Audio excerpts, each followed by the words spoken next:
आइए, स्वागत है एक बार फिर से उत्कर्ष क्लासेस ऑफ सोशोलॉजी में।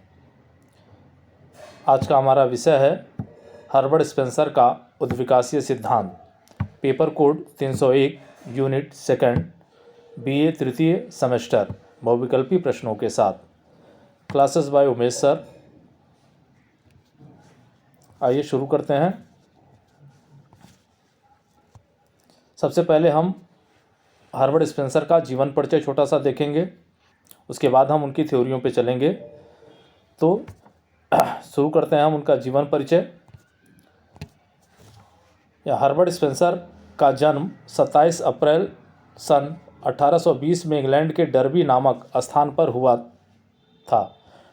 उनके परिवार की आर्थिक स्थिति अच्छी न होने के कारण वे विश्वविद्यालय में शिक्षा प्राप्त करने का अवसर प्राप्त नहीं कर सके। हर्बर्ट स्पेंसर का जो जन्म हुआ वो 27 अप्रैल सन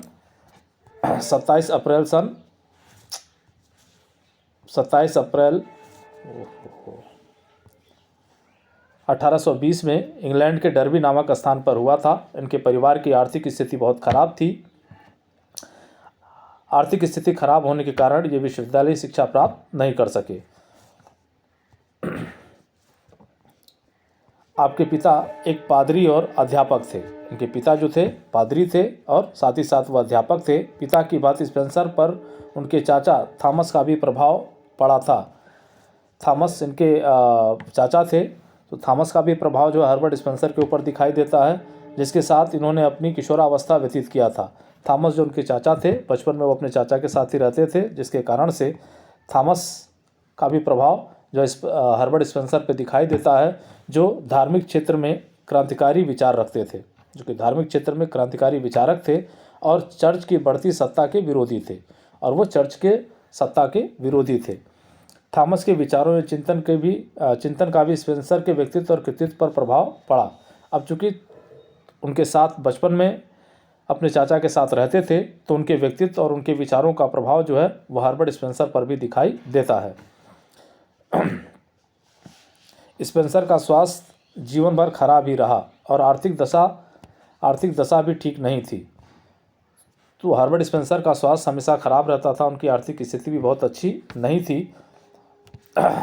अपने लेखन कार्य से भी अधिक धन प्राप्त नहीं हो सका। सन 1863 में इन्होंने फर्स्ट प्रिंसिपल नामक पुस्तक प्रकाशित की। अब जो भी लेखन कार्य करते थे उससे भी उनको इतना नहीं मिल पाता था कि उनका जीवनचर्या चल सके।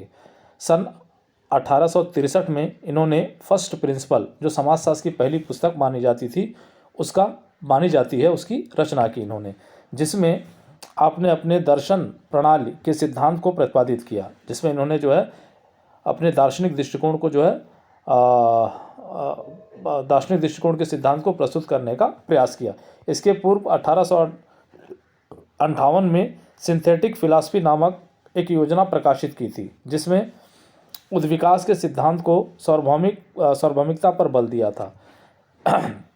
सन 1858 में इन्होंने सिंथेटिक फिलॉसफी नामक एक योजना प्रकाशित की थी, जिसमें इन्होंने जो है उद्विकास की सार्वभौमिकता पर जो है बल दिया था। सन 1903 में 83 वर्ष की आयु में स्पेंसर का स्वर्गवास हो गया। 1903 में 83 वर्ष की आयु में जो स्पेंसर जो है स्वर्गवासी हो गए। स्पेंसर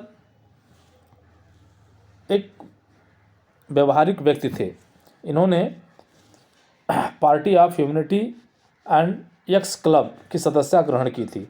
ये पार्टी ऑफ ह्यूमैनिटी और एक्स क्लब के भी जो सदस्य थे, व्यवहारिक थे, समाज में इनका व्यवहार जो है महत्वपूर्ण था। इन संगठनों के माध्यम से स्पेंसर ने साम्राज्यवादी परंपराओं और धार्मिक अंधविश्वासों का विरोध किया। इन्हीं पार्टियों से जुड़कर इन्होंने जो है साम्राज्यवादी परंपराओं और धार्मिक अंधविश्वासों का विरोध किया था।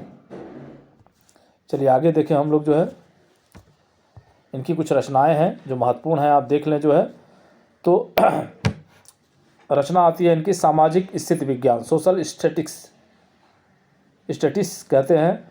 सामाजिक स्थिति विज्ञान इनकी पुस्तक है, जो प्रकाशित हुई 1850 में। समन्वयात्मक दर्शन, सिंथेटिक फिलॉसफी की बात करते हैं, 1859 में प्रकाशित हुई। प्रथम सिद्धांत, फर्स्ट प्रिंसिपल, 1863 में प्रकाशित होती है। समाजशास्त्र का अध्ययन, द स्टडी ऑफ सोशोलॉजी, 1873 में प्रकाशित होती है। समाजशास्त्र के सिद्धांत, प्रिंसिपल्स ऑफ सोशोलॉजी, 3 खंडों में प्रकाशित होती है। वो है 1876 से 1896 के बीच में। फिर उसके बाद आता है इनका नीति शास्त्र के सिद्धांत, प्रिंसिपल्स ऑफ एथिक्स। तो ये कुछ प्रमुख पुस्तकें हैं जो अक्सर परीक्षाओं में पूछ ली जाती हैं, जिनमें social studies, synthetic philosophy, first principle, the study of sociology, principles of sociology, principles of ethics, ये जो है पुस्तकें हैं जिनको आपको याद रखना है। अब हम आए देखते हैं जो प्रमुख इनका जिस उद्देश्य से ये वीडियो बनाया जा रहा है वो है हर्बर्ट स्पेंसर का उद्विकासीय सिद्धांत। यहाँ देखिए, हर्बर्ट स्पेंसर ने सामाजिक परिवर्तन का एक ऐसा सिद्धांत प्रस्तुत किया है जिसे उद्विकास का नाम दिया जाता है। हर्बर्ट स्पेंसर ने सामाजिक परिवर्तन का एक सिद्धांत प्रस्तुत किया है और उस सिद्धांत को जो है उद्विकास के नाम से जाना जाता है। स्पेंसर ने अपने सिद्धांत के माध्यम से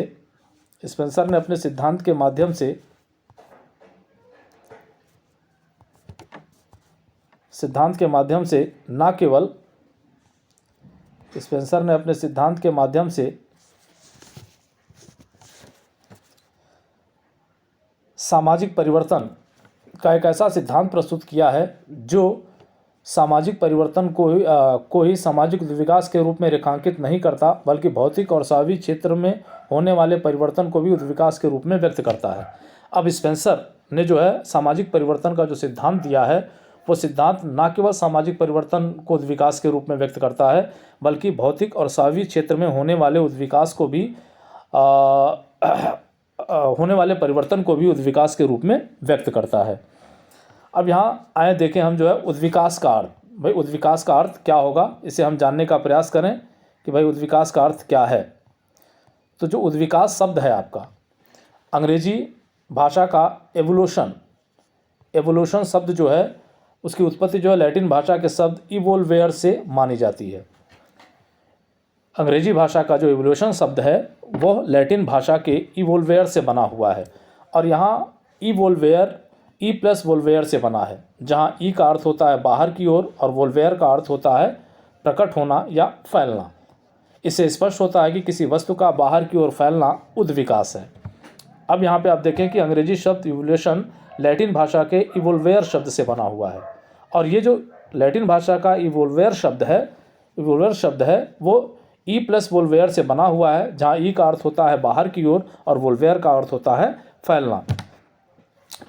तो शाब्दिक रूप से अगर देखें तो किसी वस्तु का बाहर की ओर फैलना ही जो है उद्विकास कहलाता है। अब यहाँ पे आप देखें, वैज्ञानिक अर्थ में उद्विकास एक ऐसी प्रक्रिया है जिसके कारण एक क्रमिक प्रक्रिया के अंतर्गत कोई सरल विशेषता धीरे धीरे जटिल रूप लेती चली जाती है। अब वैज्ञानिक दृष्टिकोण की अगर हम बात करें कि वैज्ञानिक दृष्टिकोण उद्विकास के अर्थ को ये बताता है कि एक परिवर्तन की एक क्रमिक प्रक्रिया है जिसके अंतर्गत कोई भी सरल विशेषता क्या होती है, धीरे धीरे वो जटिल रूप लेती चली जाती है। अब आइए देखते हैं हम जो है आगे। हर्बर्ट स्पेंसर ने अपनी पुस्तक फर्स्ट प्रिंसिपल्स में उद्विकास को परिभाषित करते हुए लिखा है कि उद्विकास पदार्थ का समन्वय तथा उससे संबंधित गति है, जिसमें पदार्थ अनिश्चित असंबद्ध समानता से निश्चित संबद्ध असमानता की ओर अग्रसर होता है। ये परिभाषा जो है हर्बर्ट स्पेंसर की है, जो आपसे जो है पूछी जाती है कि भाई उद्विकास पदार्थ का समन्वय तथा उससे संबंधित गति है, जिसमें पदार्थ अनिश्चित असंबद्ध समानता से निश्चित संबद्ध असमानता की ओर अग्रसर होता है। तो यहाँ पे आप देखें कि कोई भी पदार्थ, या यूँ कह लें कि एक उदाहरण हम ले लेते हैं यहाँ जीव की उत्पत्ति।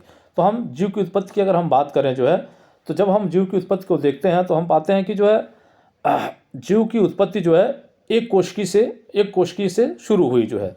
तो जब एक कोशिकी की हम बात करते हैं तो एक कोशिका के रूप में जब जीव आया तो उसका आकार अनिश्चित था और उसके जो भी अंग थे वो सारे अंग जो है वो असंबद्ध थे और सारे अंगों में जो है समानता दिखाई देती है, सारी आवश्यकताएं वो पूरा करता था। एक कोशिकीय जीव सारी आवश्यकताएं अपनी पूरा करता था, लेकिन उसके कोई अंग जो है निर्धारित नहीं थे।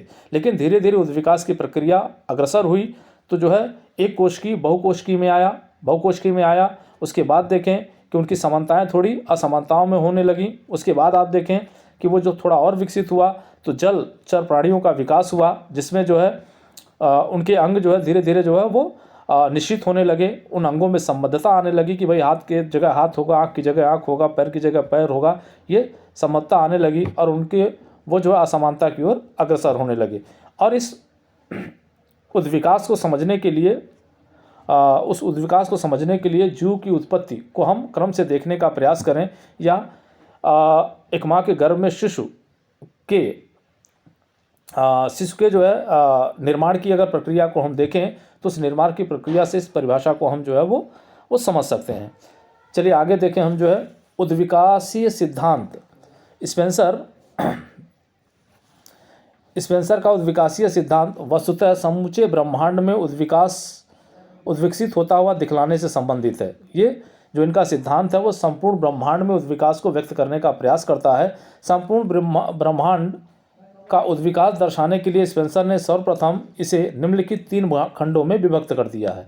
अब स्पेंसर ने क्या किया, अपने उद्विकास को व्यक्त करने के लिए, चूंकि ये संपूर्ण ब्रह्मांड में होने वाले उद्विकास को व्यक्त कर रहे हैं, तो उसको व्यक्त करने के लिए संपूर्ण ब्रह्मांड को 3 भागों में बांट देते हैं। और वो भाग कौन कौन से हैं? तो पहला भाग ये बताते हैं कि भौतिक क्षेत्र में उद्विकास, फिर ये कहते हैं सावयवी क्षेत्र में उद्विकास, फिर ये कहते हैं सामाजिक क्षेत्र में उद्विकास। तो भौतिक क्षेत्र में जब उद्विकास की बात करते हैं तो समस्त जड़ जगत, समस्त निर्जीव चीज़ें इसके अंतर्गत आ जाती हैं। जब ये सावयवी क्षेत्र की बात करते हैं तो समस्त जीव जगत इसके अंतर्गत शामिल हो जाता है। और जब ये सामाजिक क्षेत्र की बात करते हैं तो मानव समाज के समस्त तत्व इसमें सम्मिलित कर लिए जाते हैं। आइए हम आगे बढ़ते हैं, क्रम से हम इनको देखने का प्रयास करते हैं कि भाई भौतिक क्षेत्र में उद्विकास कैसे हुआ। तो यहाँ पे आप देखें कि भौतिक क्षेत्र में उद्विकास, स्पेंसर ने भौतिक क्षेत्र में उद्विकास को निरूपित करने से पहले भौतिक क्षेत्र से संबंधित 3 महत्वपूर्ण तत्वों शक्ति, पदार्थ और गति की चर्चा की है। इसके बाद निम्नलिखित 3 मुख्य नियमों और 4 गौण नियमों के आधार पर भौतिक क्षेत्र में उद्विकास को व्यक्त किया है। अब हर्बर्ट स्पेंसर ने भौतिक क्षेत्र में उद्विकास को व्यक्त करने के लिए भौतिक क्षेत्र के 3 प्रमुख तत्वों का उल्लेख किया है। एक ये कहते हैं कि शक्ति है, दूसरा कहते हैं पदार्थ है और तीसरा कहते हैं गति है। और इन्हीं के आधार पर आगे ये जो है 3 मुख्य नियम और 4 गौण नियमों के आधार पर भौतिक क्षेत्र में होने वाले उद्विकास को व्यक्त करते हैं। अब यहाँ इनका जो मुख्य नियम है आप देख लें कि वो 3 मुख्य नियम क्या है। तो ये कहते हैं शक्ति के शाश्वत का नियम, जिसमें बताते हैं कि शक्ति का या ऊर्जा का कभी ह्रास नहीं होता, E = mc²। आप जानते हैं इस इंटर कॉलेज में आप पढ़े होंगे जो है कि E = mc², ऊर्जा का कभी ह्रास नहीं होता। दूसरा ये कहते हैं कि पदार्थ की अविनाशता का नियम, ये कहा जाता है कि पदार्थ कभी नष्ट नहीं होते, पदार्थ जो है कभी नष्ट नहीं होते। अगला देखें आप तो तीसरा नियम ये कहते हैं गति की निरंतरता का नियम।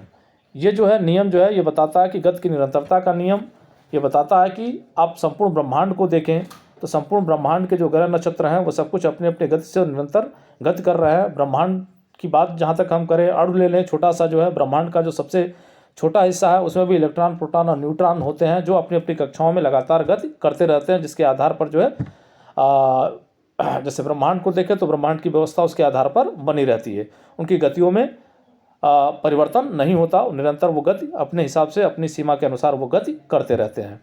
फिर आगे देखिए गौण नियम कौन से हैं भाई, तो गौण नियम नियमों की एकता का नियम। अब यहाँ पे देखें कि जो नियम है वो हर जगह हर स्थिति में वो जो है लागू होने की स्थिति में होते हैं, तो नियमों की एकता का नियम पाया जाता है। हर जगह वो नियम, हर क्षेत्र में, हर देश में, हर समाज में नियम जो है वो समाप्त होते हैं। पदार्थ का रूपांतरण की मात्रा में समानता का नियम, चूँकि पदार्थ नष्ट नहीं होते, उनका स्वरूप जो है वो बदल जाता है। जैसे एक उदाहरण ले लिया जाए, जब हम पानी को बर्फ़ बनाते हैं तो उसका स्वरूप तो बदल जाता है, लेकिन जब हम उसको फिर से पानी बनाते हैं तो मात्रा उसका समान होता है, उसमें कोई परिवर्तन नहीं होता है।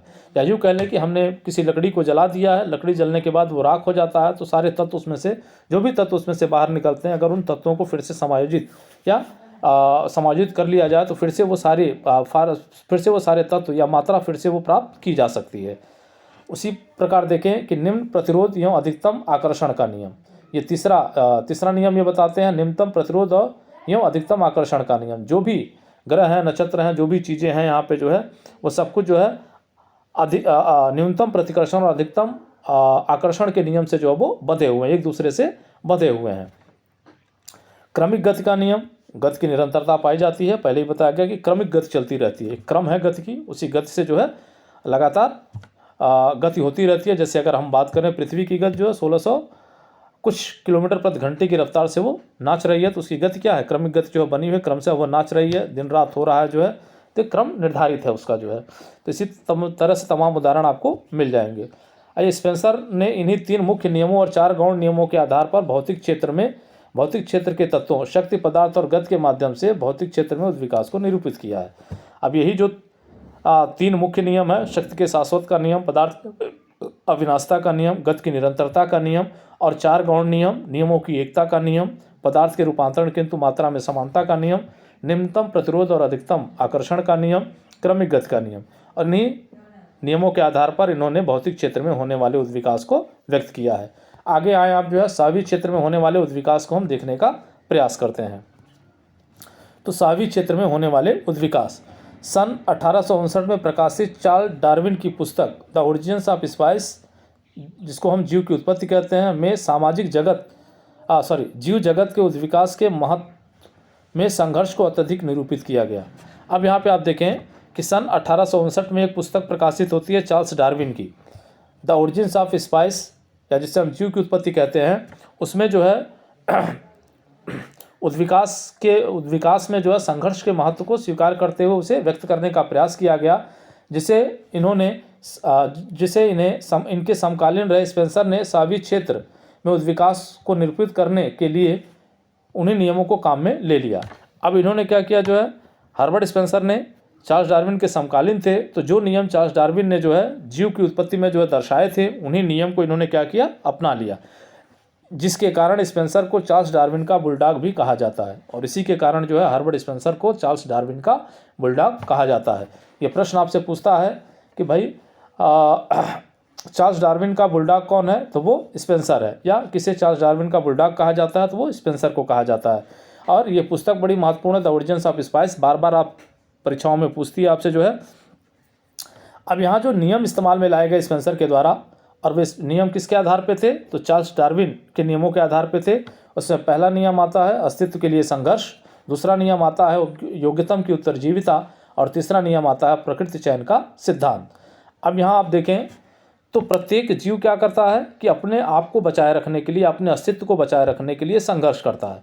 किससे संघर्ष करता है, तो संपूर्ण पर्यावरण से वो संघर्ष करता है, और स्वयं की प्रजातियों के अनुरूप प्रजातियों से भी वो लगातार संघर्ष करता रहता है।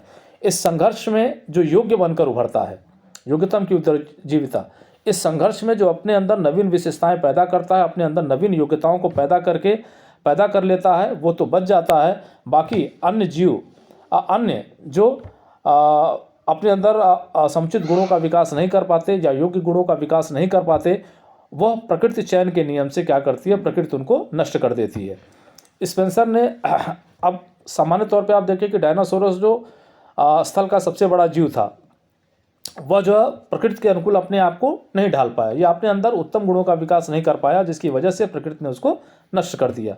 तो इसी प्रकार अस्तित्व के लिए संघर्ष, इसका मतलब है कि प्रत्येक जीव अपने अस्तित्व को बचाए रखने के लिए संघर्ष कर रहा है, और इस संघर्ष के दौरान वो अपने अंदर नई योग्यताओं का विकास कर रहा है, ताकि वो संघर्ष में विजय प्राप्त कर सके। अगर वो अपने अंदर नवीन योग्यताएं नहीं पैदा कर पाता है, तो अंतिम रूप से प्राकृतिक चयन का सिद्धांत आता है, जो उस जीव को नष्ट कर देता है। स्पेंसर ने उपयुक्त तीनों नियमों के आधार पर यह प्रतिपादित किया कि एक ओर जहां प्रथम नियम के अनुसार सभी सायों में अस्तित्व को बचाए रखने के लिए संघर्ष चलता रहता है, वहीं दूसरे ओर इस संघर्ष में विजयी होकर वही जीवित बचता है जो योग्यतम बनकर उभरता है। अन्यथा प्रकृति अपने प्राकृतिक चयन के नियम के द्वारा अयोग्य और अक्षम सायों को नष्ट कर देती है। अभी हमने इसको समझ लिया जो है। आइए आगे बढ़ते हैं, जो है सामाजिक क्षेत्र में उद्विकास को देखते हैं। तो सामाजिक क्षेत्र में उद्विकास, स्पेंसर ने आदिम समाजों में कबीलों जैसे सरल समाजों से लेकर आधुनिक राष्ट्र राज्य के उदय तक की प्रक्रिया को सामाजिक क्षेत्र के उद्विकास के रूप में निरूपित किया है। सामाजिक क्षेत्र में उद्विकास निम्नलिखित 3 नियमों के द्वारा होता है। अब सामाजिक क्षेत्र में उद्विकास को व्यक्त करने के लिए इन्होंने कबीले, जो आदिम कबीले थे, सरल समाज हमारे थे, वहाँ से लेकर आधुनिक राष्ट्र राज्य जो वर्तमान स्वरूप है, यहाँ तक का वर्णन इन्होंने अपने सामाजिक उद्विकास में किया है। इसके लिए 3 नियम, और जो नियम इन्होंने जो है चार्ल्स डार्विन से ले रखे हैं, उन्हीं नियमों के आधार पर जो है सामाजिक उद्विकास के 3 नियम ये बताते हैं। उन नियमों को जान लेना ज़रूरी है। अस्तित्व के लिए संघर्ष, योग्यतम की उत्तरजीविता और सरलता से जटिलता की ओर का सिद्धांत। तो दो नियम वही है, अस्तित्व के लिए संघर्ष और योग्यतम की उत्तरजीविता। तीसरे नियम में परिवर्तन करते हैं, सरलता से जटिलता की ओर का सिद्धांत। अब आइए आगे बढ़ते हैं, हम लोग जो है इन्हीं 3 नियमों को हम देख लेते हैं। अस्तित्व के लिए संघर्ष। अब यहाँ पे आप देखें तो स्पेंसर के अनुसार प्रत्येक सामाजिक व्यवस्था अपने अस्तित्व के लिए या अपने अस्तित्व को बचाए रखने के लिए दूसरी सामाजिक व्यवस्थाओं से लगातार संघर्ष करती रहती है। जितनी भी सामाजिक व्यवस्थाएं हैं वह सामाजिक व्यवस्थाएं अपने आप को या अपने अस्तित्व को बचाए रखने के लिए तमाम सामाजिक व्यवस्थाओं से संघर्ष करती रहती हैं। जैसे हम देखें कि भारतीय सामाजिक व्यवस्था है, पश्चिमीकरण का प्रभाव बढ़ रहा है, तो भारतीय सामाजिक व्यवस्था जो है क्या कर रही है, पश्चिमी सामाजिक व्यवस्था से संघर्ष कर रही है, पश्चिमी संस्कृति से संघर्ष कर रही है, अपने आप को बचाए रखने का प्रयास कर रही है। अब यहाँ देखें कि योग्यतम की उत्तरजीविता। इस संघर्ष में जो सामाजिक व्यवस्था सबसे उत्तम या योग्य बनकर उभरती है, समाज में उसी का अस्तित्व बचा रहता है, जबकि जो पराजित होने वाली सामाजिक व्यवस्थाएं हैं वो नष्ट हो जाती हैं। संघर्ष के बाद वही जीवित बचता है, जीवित बचता है, बचता रहेगा, बचता हो गया ये, बचता है जो सर्वाधिक योग्य बनकर उभरता है। अब यहाँ पे आप देखें कि वह सामाजिक व्यवस्थाएं जो अपने अंदर योग्यतम उत्तम योग्यता, उत्तम अपने आप को उत्तम बनाकर उभरती हैं, वो तो बच जाती हैं, उनका अस्तित्व बच जाता है, या अपने अंदर नवीन विशेषताएं, ऐसी नवीन विशेषताएं पैदा कर लेती हैं जिससे कि वो संघर्ष में विजय प्राप्त करें, तो वो तो बच जाती हैं। बाकी सामाजिक व्यवस्थाएं क्या हो जाती हैं, तो वो सामाजिक व्यवस्थाएं जो है नष्ट हो जाती हैं, जो योग्य बनकर नहीं उभरती। अब यहाँ पे आप देखिए कि सरलता से जटिलता की ओर का सिद्धांत। स्पेंसर के अनुसार संघर्ष में योग्यतम बनकर उभरने का प्रयत्न सरल समाजों को निरंतर जटिल बनाता जाता है, जिसके फलस्वरूप समाजों का उद्विकास सरलता से जटिलता की ओर होता हुआ दिखाई पड़ता है। अब यहाँ देखें कि जो सामाजिक व्यवस्थाएं संघर्ष में उत्तम बनकर उभरती हैं, जो सामाजिक व्यवस्थाएं संघर्ष में उत्तम बनकर उभरती हैं, तो निश्चित रूप से वो नई योग्यताएं अपने अंदर विकसित करती हैं, नवीन योग्यताओं को अपने अंदर समाहित करती हैं। उन नवीन योग्यताओं के समाहित किए जाने के कारण कुछ अतिरिक्त योग्यताएं उनके पास आ जाती हैं, जिसके कारण से उनकी जटिलता जो होती है वो बढ़ जाती है। तो इस प्रकार से संघर्ष में जो भी सामाजिक व्यवस्थाएं विजय प्राप्त करती जाती हैं, उनकी सरलता धीरे धीरे जटिलता में परिवर्तित होती चली जाती है। अब यहाँ देखिए, इस प्रकार सामाजिक विकास की प्रक्रिया के द्वारा अस्तित्व को बनाए रखने वाला समाज सरल से जटिल रूप धारण करता चला जाता है। तो इसी प्रकार से उद्विकास की प्रक्रिया में होता क्या है कि जो सामाजिक व्यवस्था अपने अस्तित्व को बचाए रख पाती है वो धीरे धीरे सरल से जटिल होती चली जाती है। आइए इसी को हम थोड़ा सा समझ लेते हैं। सामाजिक उद्विकास के चरण जो है व्यक्त किए गए हैं स्पेंसर के द्वारा। इसमें देख लें, स्पेंसर ने उपयुक्त 3 नियमों के आधार पर उद्विकास को स्पष्ट करते हुए इसे निम्नलिखित 4 अवस्थाओं में विभक्त कर दर्शाया है। 4 अवस्थाएं ये बताते हैं, इसकी व्याख्या हम लोग करेंगे। जो है ये कहते हैं कि सरल समाज, फिर कहते हैं संश्लिष्ट समाज, फिर कहते हैं द्विसंश्लिष्ट समाज, फिर कहते हैं त्रिसंश्लिष्ट समाज।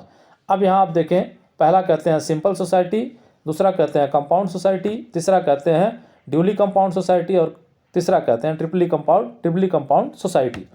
अब बारी बारी से हम देखें कि ये क्या होता है सरल समाज, क्या होता है संश्लिष्ट समाज। तो देखिए, सरल समाज या सिंपल सोसाइटी, यह समाज का अत्यंत ही प्रारंभिक स्वरूप था, जब समाज किसी आदिम जात के कबीले जैसे रूप लिए हुए था। ये आदिम स्वरूप है, हमारे समाज का सबसे आदिम स्वरूप है, जहाँ लोग कबीलों के रूप में रहा करते थे। एक कबीले में रहने का तात्पर्य है कि वो कबीले के लोग संभवतः एक ही परिवार के हुआ करते थे, संभवतः वर्ग संबंधी भी हो सकते हैं, तो एक ही कबीले में वो रहा करते थे और उनकी अपनी खुद की विशेषताएं हुआ करती थी, जिसके आधार पर वो अपना जीवन यापन करते थे और एक सीमा क्षेत्र होता था, उसी सीमा क्षेत्र में उनकी अपनी आवश्यकताएं पूरी हो जाया करती थी, तो वो उनकी अपनी संस्कृति होती थी, उसी के आधार पर वो अपना जीवन व्यतीत करते थे।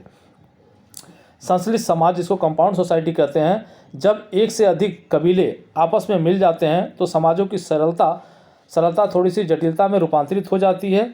जब समाज समाज सरल ना रहकर थोड़ा और जटिल हो जाता है और आकार कुछ बड़ा हो जाता है। अब यहाँ आते हैं कि कबीले क्या करते हैं कि अपनी आवश्यकताओं को पूरा करने के लिए अपना क्षेत्र बढ़ाते हैं। क्षेत्र बढ़ाने के दौरान तो एक ही कबीला तो था नहीं, समाज में अलग अलग कबीले थे और सभी कबीले आपस में जो है अपने अपने क्षेत्र को बढ़ाने में, अपनी आवश्यकताओं को बढ़ाने में लग गए। जब जनसंख्या बढ़ी तो वो क्षेत्र बढ़ाने लगे। ऐसी स्थिति में 2 कबीलों के बीच आपस में संघर्ष हुआ, क्षेत्र को लेकर आपस में संघर्ष हुआ। तो जब आपस में संघर्ष होगा तो संघर्ष में निश्चित रूप से एक कबीला जीतेगा, एक कबीला हार जाएगा। तो जो कबीला जीतेगा वो स्वामी होगा, जो हार जाएगा वो गुलाम हो जाएगा। तो दो कबीले आपस में मिल जाएंगे और दो कबीलों की संस्कृतियां आपस में मिल जाएंगी, विशेषताएं आपस में मिल जाएंगी, जिसकी वजह से संश्लिष्ट समाज वो संश्लिष्ट समाज कहलाएगा और उसकी जटिलता जो है बढ़ जाएगी, क्योंकि एक समाज की या एक कबीले की विशेषता ना होकर वो दो कबीलों की विशेषताएं आपस में मिल जाएंगी। अब यहाँ देखिए द्विसंश्लिष्ट समाज, ये कहते हैं कि जब एक से अधिक मिश्रित या संश्लिष्ट समाज एक दूसरे से मिल जाते हैं तो समाज का स्वरूप थोड़ा सा और जटिल हो जाता है, साथ ही साथ इसका आकार अपेक्षाकृत और बड़ा हो जाता है, जिसे हम द्विसंश्लिष्ट समाज कहते हैं। अब ये जो संश्लिष्ट समाज है जिसमें कबीले आपस में मिल जाते हैं, इसी प्रकार के कई संश्लिष्ट समाज जब आपस में मिल जाते हैं तो वो द्विसंश्लिष्ट समाज बनाते हैं। इसका मतलब है कि कई कबीलों की विशेषताएं आपस में मिल जाती हैं, जिसकी वजह से वो समाज और जटिल हो जाता है। आइए द्विसंश्लिष्ट समाज हम देख लिए थे, यहाँ देखें त्रिसंश्लिष्ट समाज को हम देखने का प्रयास करेंगे। हम त्रिसंश्लिष्ट समाज को देखने का प्रयास करेंगे। यहाँ पे ट्रिपली कंपाउंड सोसाइटी, यह आधुनिक राज्य का स्वरूप है जो अनेक द्विमिश्रित समाजों के आपस में मिलने के उपरांत सामने आया है। इसका मतलब कि जो वर्तमान समाज है वो कई कबीले कई समाजों, कई द्विमिश्रित समाजों की विशेषताओं को लेकर सामने आया हुआ है। यह सामाजिक विकास का अंतिम चरण है। ये हर्बर्ट स्पेंसर ये कहते हैं कि भाई सामाजिक विकास का ये अंतिम चरण है, जबसे समस्त समाज की विशेषताएं आपस में मिल गई हैं, जिसमें समाज एक और अत्यंत जटिल हो गया है। इसका मतलब कि समाज बहुत ही जटिल हो गया है, तो दूसरी ओर समाज का आकार भी पर्याप्त बड़ा हो गया। समाज का आकार भी जो है बहुत बड़ा हो गया, क्योंकि कई समाज की विशेषताएं आपस में समाहित हो गई हैं। स्पेंसर इसे ये नहीं हो गया है, सो आप इसे कर लीजिएगा, इसे त्रिसंश्लिष्ट समाज कहते हैं और इसी को स्पेंसर जो है त्रिसंश्लिष्ट समाज कहते हैं। तो इन्होंने जो है समाज को जो है किसमें बांटा है, सरल समाज, संश्लिष्ट समाज, द्विसंश्लिष्ट समाज और त्रिसंश्लिष्ट समाज, इसको हमने समझ लिया। आइए अब देखते हैं। इस प्रकार स्पष्ट हो जाता है कि स्पेंसर ने कबीले से लेकर आधुनिक राज्य के उदय को सामाजिक विकास की एक ऐसी विवेचना प्रस्तुत किया है जिसमें कुछ निश्चित नियमों के आधार पर सामाजिक क्षेत्र की और भौतिक क्षेत्र में परिवर्तन की प्रवृत्तियों को वैज्ञानिक व्याख्या करने का प्रयत्न किया गया है। इसका मतलब कि अपने सिद्धांत के द्वारा जो है, या अपने उद्विकासीय सिद्धांत के द्वारा हर्बर्ट स्पेंसर ने एक उद्विकास का एक वैज्ञानिक सिद्धांत प्रस्तुत करने का प्रयास किया है, जिसमें उन्होंने व्यक्त किया कि भाई सामाजिक क्षेत्र में उद्विकास के नियमों के आधार पर हो रहा है, सावी क्षेत्र में कि नियमों के आधार पर हो रहा है और भौतिक क्षेत्र में कि नियमों के आधार पर हो रहा है। आइए इनकी कुछ आलोचनाएं हैं, जल्दी देख लेते हैं। तो स्पेंसर के उद्विकासीय सिद्धांत की निम्नलिखित आलोचनाएं की गई हैं। पहली आलोचना देखिए, स्पेंसर ने भौतिक क्षेत्र में से उसे उद्विकास के निरूपित करने के लिए जिन भौतिक क्षेत्र में उद्विकास को निरूपित करने के लिए जिन 7 नियमों का उल्लेख किया है, उसमें से अधिकांश नियम आज की तारीख में भौतिक विज्ञानों तथा रसायन विज्ञानों की कसौटी पर खरे नहीं उतरते। अब तो जो भी नियम बनाए गए हैं भौतिक क्षेत्र में, जो भी नियम है, रासायनिक क्षेत्र में जो भी नियम बनाए गए हैं, जिनको स्पेंसर ने प्रयोग किया था, जिनका उदाहरण दिया गया जो है, वो सारे नियम, कुछ उसमें से नियम ऐसे हैं जो आज के समय में मान्य नहीं है। तो उसके आधार पर अगर हम जो है किसी सिद्धांत की व्याख्या करते हैं, किसी बात को तार्किकता के आधार पर व्यक्त करने का प्रयास करते हैं उसको आधार मानकर, तो वो भी गलत साबित हो जाएगा। ये आलोचनाएं की गई है। दूसरा, यह सिद्धांत नितांत व्यक्तिवादी सिद्धांत है जो व्यक्ति को अपने हितों की पूर्ति के लिए संघर्ष, युद्ध, हिंसा आदि को उचित ठहराता है, जबकि दुर्बल व्यक्तियों का कोई अस्तित्व नहीं है। यह भी एक बड़ा आरोप लगता है कि भाई ये जो सिद्धांत है वो ये कहता है कि भाई संघर्ष उत्तम की उत्तरजीविता, अपने आप को बचाए रखने के लिए संघर्ष की बात करता है, युद्ध की बात करता है, हिंसा की बात करता है। वह किसी तरह अपने अस्तित्व को बचाए रखना है, अपने अंदर योग्यताओं को विकसित करना है, तो हर चीज़ को उचित ठहरा रहा अपने आप को बचाए रखने के लिए। इसका मतलब कि जो दुर्बल है उसका कोई स्थान नहीं है, उसके अस्तित्व पर ही इन्होंने प्रश्न चिन्ह खड़ा कर दिया है। चलिए एक आलोचना और आती है, तीसरी और अंतिम आलोचना है ये कि सामाजिक उद्विकास के अंतर्गत एक सामाजिक व्यवस्था दूसरी सामाजिक व्यवस्था के अस्तित्व के लिए संघर्ष करती है। ऐसी स्थिति में यह सिद्धांत सामाजिक संगठन को प्रोत्साहन करने के बजाय विघटन को प्रोत्साहित करता है। यह सिद्धांत ये बताता है कि वह एक सामाजिक व्यवस्था दूसरी सामाजिक व्यवस्थाओं से अपने अस्तित्व को बचाए रखने के लिए संघर्ष करती है। ऐसी स्थिति में सामाजिक संगठन को प्रोत्साहन देने के बजाय ये जो सिद्धांत है वो सामाजिक विघटन को प्रोत्साहन देता है। तो ये आलोचनाएं थी। और ये ख़त्म हो गया। अब 1 नंबर के क्वेश्चन हम देखेंगे जो है, या बहुविकल्पी प्रश्न हम देखने का प्रयास करेंगे।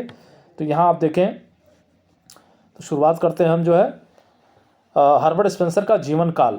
अक्सर ये पूछ लेता है, तो वो कब है, तो 1820 से लेकर 1903 तक। सामाजिक विकास का सिद्धांत प्रस्तुत किसने किया है, तो हर्बर्ट स्पेंसर ने प्रस्तुत किया है। सामाजिक विकास है ये, तो हर्बर्ट स्पेंसर ने सामाजिक विकास का सिद्धांत प्रस्तुत किया है। यहाँ देखिए, हर्बर्ट स्पेंसर ने उद्विकासीय सिद्धांत को अपने किस पुस्तक में प्रस्तुत किया है, तो प्रिंसिपल्स ऑफ सोशियोलॉजी में प्रस्तुत किया है, ये भी ध्यान रखेंगे। अंग्रेजी भाषा के इवोल्यूशन की उत्पत्ति लैटिन भाषा के किस शब्द से मानी जाती है, तो वो शब्द है इवोल्वेयर।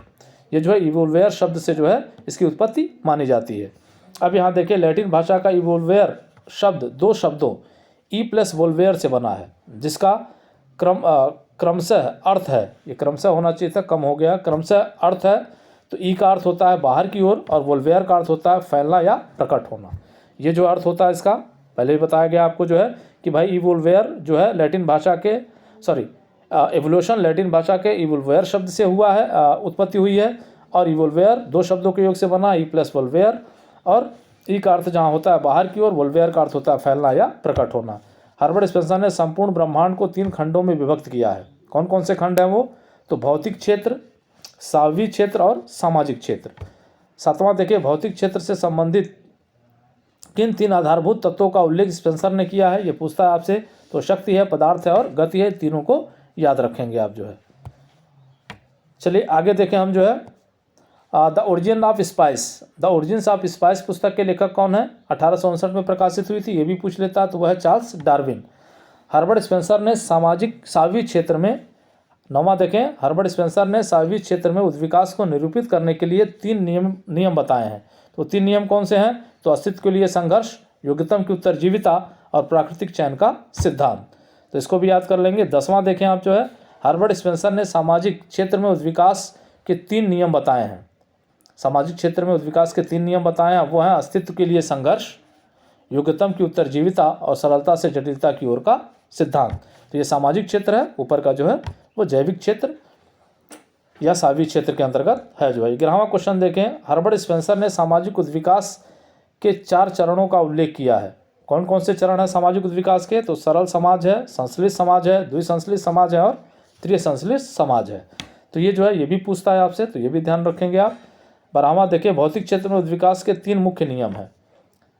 तो कौन कौन से हैं, तो शक्ति के शाश्वत का नियम है, पदार्थ की अविनाशता का नियम है और गति की निरंतरता का नियम है। तो ये 3 नियम आप याद रखेंगे। ये नियम कभी कभी आपसे पूछ लेता है, तो इन नियमों को भी याद रखना है आपको जो है। अब आए जो है, हम अंतिम स्लाइड पे आ गए हैं, तो अंतिम स्लाइड पे देख लें, सोशल स्टेटिस पुस्तक के लेखक कौन है, तो वो है हर्बर्ट स्पेंसर, यहाँ पे आप देख लें। फिर साइंथेटिक फिलॉसफी पुस्तक के लेखक हर्बर्ट स्पेंसर हैं। First principle Herbert Spencer, the study of sociology Herbert Spencer, principle of sociology तो Herbert Spencer. Principle of ethics के लेखक कौन है, तो हर्बर्ट स्पेंसर हैं। हर्बर्ट स्पेंसर का संबंध किस राज्य से है, तो इंग्लैंड से है। आप जानते हैं इंग्लैंड में जन्म हुआ था इनका।